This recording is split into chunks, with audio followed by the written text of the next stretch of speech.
আসসালামু আলাইকুম দর্শক।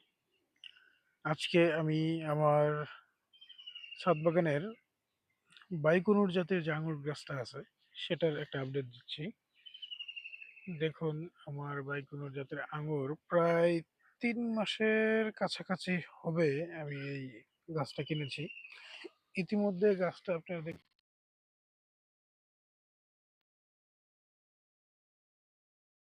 আহ, দেখুন কি পর্যন্ত কোন পর্যন্ত ডালটা গেছে। সাতটা এই আমি অবশ্য 2টা আঙুর গাছ নিয়েছি। মাশাআল্লাহ, এই গাছটার গ্রোথ অনেক ভালো এবং সুস্থ সবল। ছাদে একটা 30 লিটার বালতিতে লাগিয়েছি।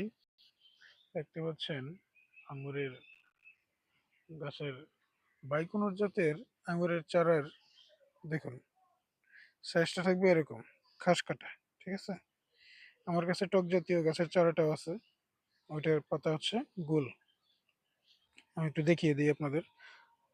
ওইটাও গাছটা অনেক মোটামুটি ভালোই বড় হয়েছে, এই যে দেখতে পাচ্ছেন। কিন্তু এইটাতে আমি গ্রাফটিং করব, সেই জাতটা এখানে প্রতিস্থাপন করব। এই জন্য এই গাছটা আপাতত এইভাবেই রেখে দিয়েছি। এটার সারা এটা এরকম হয়েছে। দেখুন, এটা হচ্ছে গুল পাতার মতো, মানে গুল না এরকম আর কি। এটা হচ্ছে বাংলাদেশের টক জাতীয় আঙুরের চারা, আঙুর গাছ এটা।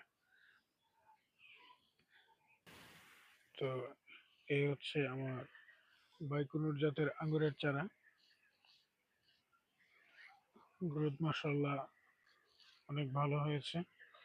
অবশ্য মাঝখানে পাখিয়ে কয়েকটা গাছের এরকম আগা খেয়ে ফেলেছিল। এখন আর এখানে আমি একটু সিস্টেম খাটিয়েছি এখানে। যদি রোদ থাকে বেশি, তো সেক্ষেত্রে এই সিস্টেমটা রেখেছি আমি। এখানে পানি দিয়ে রাখলে অল্প অল্প করে পানিটা সেটা গাছের গোড়ায় চলে যায়। তো আমি এরকম সিস্টেম করেছি। বাইকুনো জাতের আরেকটা চারা হচ্ছে, আমি দেখাই, ওটার গ্রোথ বেশি একটা নেই, যেটা এটার মতো গ্রোথ নেই। এটা এটা অল্প, তার কারণ হচ্ছে এইটার প্রত্যেকটা গাছের মাথায় এরকম যে যে এরকম আগা থাকে, সেই আগা এই আপনার পাখিয়ে খেয়ে ফেলেছিল। আপনারা এই যে এখানে দেখতে পারবেন, এই যে এখানে দেখুন কেমন হয়ে গেছে। এখানে আগা খেয়ে ফেলেছিল। তো মাসাল্লাহ এটারও গ্রোথ এখন বাড়ছে।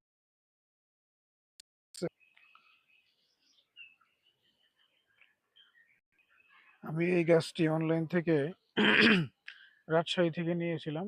2টা চারা প্রায় কুরিয়ার সার্ভিস চার্জ সহ আমার 1000 টাকা পড়ছে। যাই হোক, আলহামদুলিল্লাহ, এটা অনেক ভালো একটি চারা, অনেক ভালো একটি গাছ।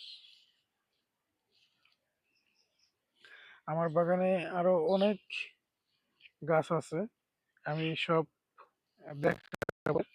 তো অবশ্যই আমার চ্যানেলে সাবস্ক্রাইব দিয়ে রাখবেন।